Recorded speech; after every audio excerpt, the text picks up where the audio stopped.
So we have our special guest, Bruce Hill. And Bruce, welcome aboard. Thank you. And we had talked a while back about your career and also about real estate auctions, which really caught my fancy, if you will. Because, I always think of auctions like, hey, do I hear 15, 20, 25, 30, 35, 40, that kind of thing. I mean, what's a real estate auction? It's the same thing. It really is, huh? Okay, sold American. The thing, yeah, man, in a market like this, well, first of all, can you just explain to us how the real estate auction process works here in San Diego? Sure. First of all, it's worldwide. More houses are sold worldwide on auction than not, mainly because there isn't a natural multiple listing service that would cover that large an area. So they, city by city, country by country, they've been doing auctioning for over hundreds of years. Wow. Here in the United States, it's only been going on for about 5 years. One company in particular brought it here from Australia, has made it quite successful. It does follow the economy quite a bit. It is not the panacea for selling houses, but it is a good alternative if you understand how it works. If you compare it to the normal multiple listing service, list it for a price and then hope someone comes along to buy it. If you market that correctly, you can market it the same way you do an auction. The difference is how you start from price and how you get people to want to participate in the auction. What are you doing to get them to pay attention to it? Interesting. So now you've got two sides to a transaction, obviously. You've got a buyer and a seller. Right. They both have their own needs. How would an auction, I guess, could you explain what does a buyer look for and what does a seller look for in an auction that's better than the standard procedures? Okay. From a seller's point of view, he does not want to tell you how much he will take for his property. He hopes that the correct marketing will encourage the buyer to bid up to a price that he's satisfied with. There you go. Now, in these auctions, they're not absolute auctions. It's a controlled environment where the seller has a reserve price that he tells the auctioneer the morning of the auction, based upon the marketing that has taken place, what he will take for his property at the auction. Okay? Right. The buyers are looking at, obviously, what does it take to buy the property and how did they arrive at what they're going to want to do. So you have to have a buyer who is qualified and a buyer who can prove he's qualified, either by proving he has cash or proving he has a loan. So that he has to, in order to buy, and he has to put up a deposit too. So just to participate, the buyer has to put up or be quiet.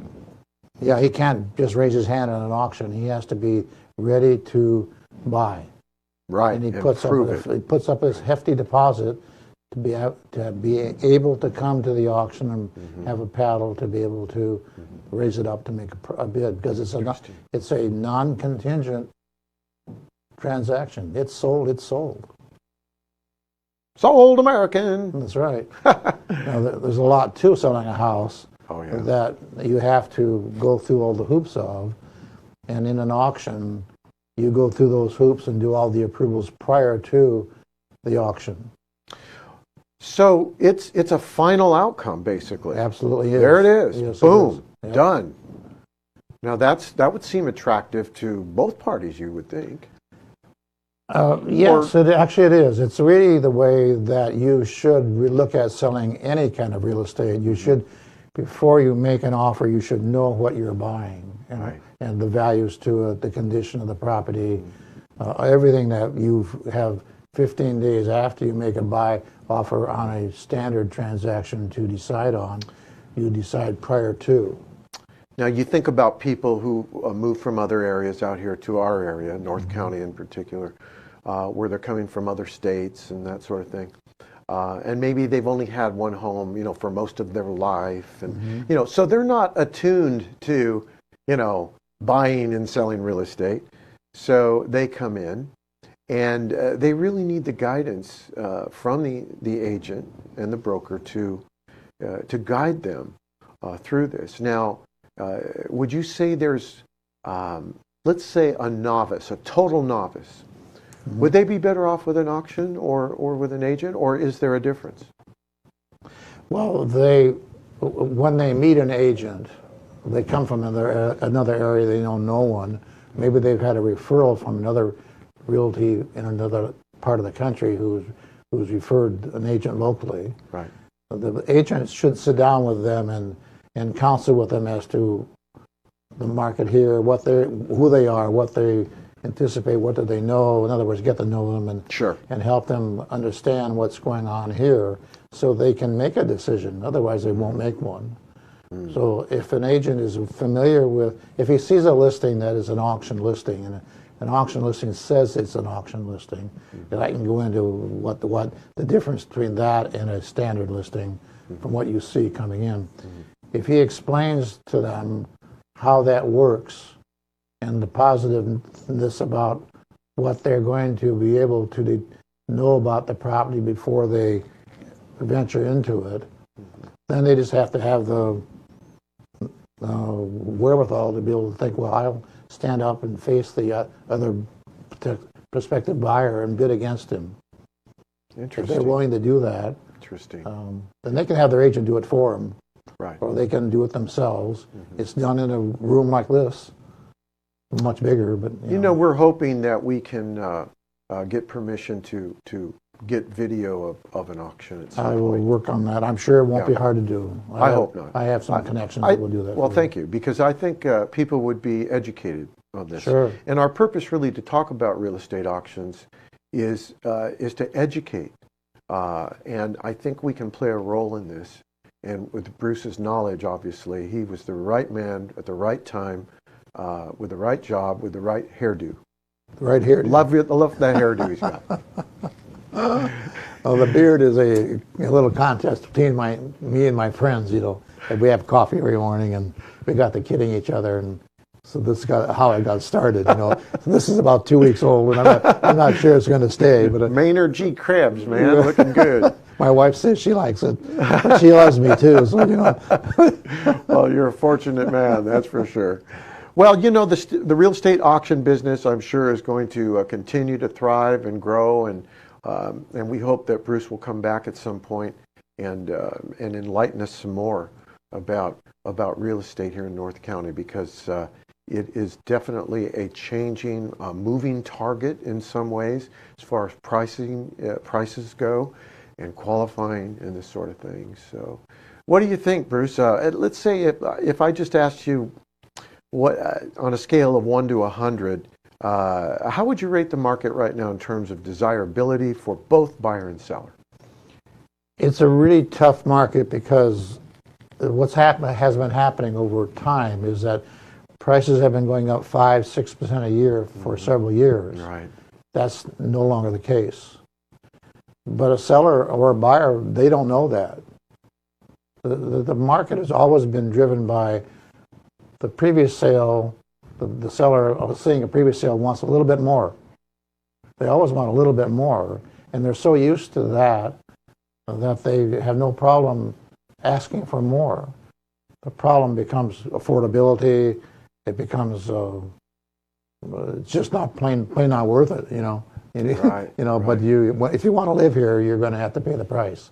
It's very rudely true. You have to pay the price. You know? Did that happen in Hawaii, do you think? I mean, I'm just speculating.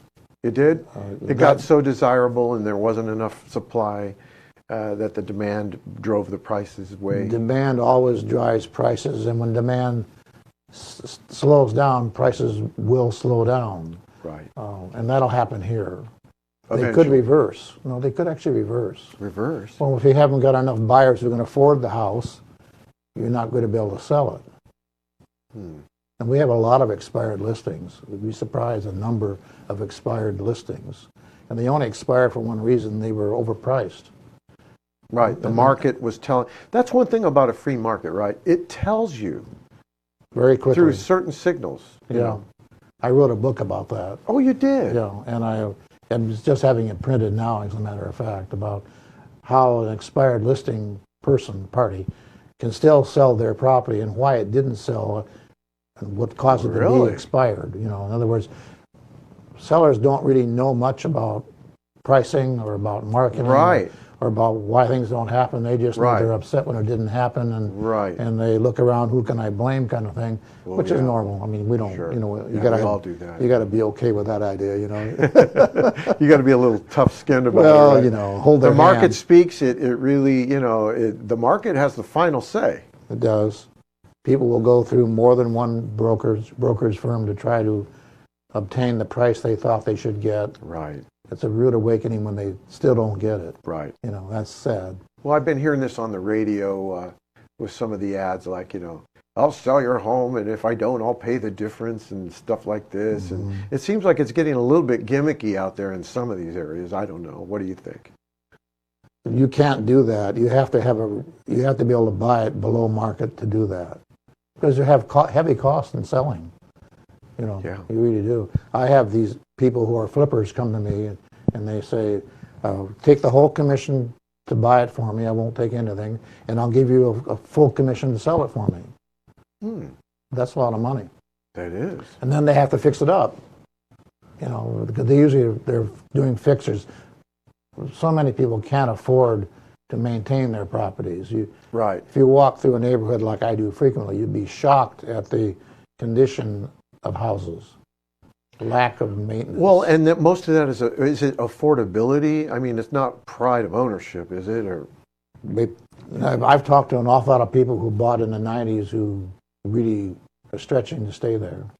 I see. And so many houses have wood exteriors, Right. and wood needs maintenance. It does. And It when you knock on does. doors, when I knock on doors, I'm looking at the condition of the house as I'm walking up to it, going, "Oh boy, here's Yeah. 10 grand," you know, and they haven't Yeah. got it. I'll tell you right now, they don't have it. No, they don't. The I whole see- I idea of see. how do you sell a house is how do you put your best foot forward.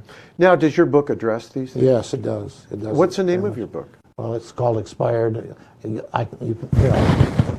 Maybe a tricky name. Okay, Expired. A formula to sell any home, Okay. even the hard to sell ones. Okay. It's a little bit of a. This is a. Oh, it's that's a- kinda it's a cool. proof, you know. That's This cool. is What the is that? proof. Is that your card? Or is No, that- but you know, I was thinking this is the proof I got the other day before printing, Oh, okay. and I printed it for you. I sent Thank it to you. you. Let me see And then I just folded it, and I thought that'd make a clever card. I can put stuff on the inside, or I can make it a just double card. That's right? cute. It's You kind know- of cute. You know, you look so clean shaven here. I know, and that's You look like a televangelist. It's an older photograph. Look at him now, he's amazing. My buddies kid me about the fact that I'm using an old photograph. Well, the point is I don't photograph well. Well, here's the thing. I wish if I could, I'd use an old photograph, but this is video. Yeah, right. So I'm stuck. I keep looking at that monitor thinking, I know. We're looking at there's the truth. Yeah. Where's Jaja when you need her? Oh, boy. Okay, so this is all good. And Bruce, again, Bruce Hill, Expired.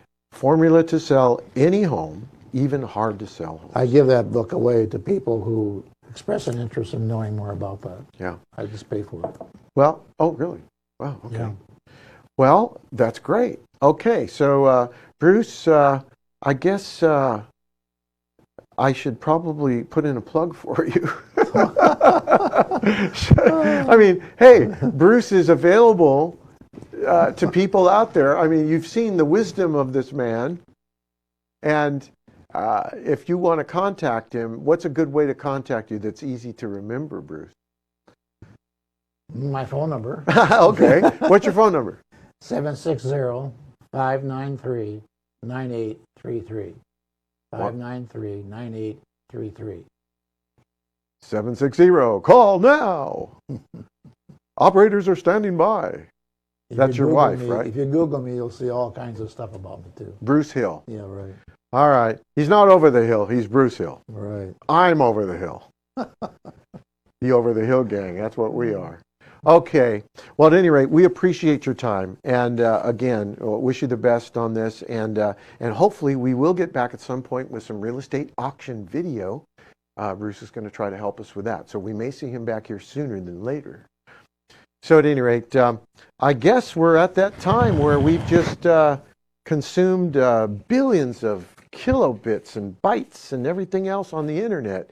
And we hope that it's been of some value to you here on the Round Table Friends. And don't forget, Cruising Grand Friday. We'll see you all out there. And thanks to Rich again, at Rich Cruz, at Rich RC Productions, Video Productions, and Quiz Show Mania for being our sponsors.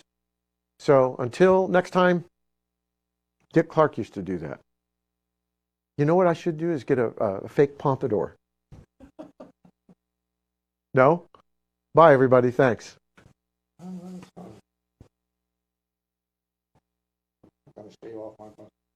No, you don't. You keep that beard.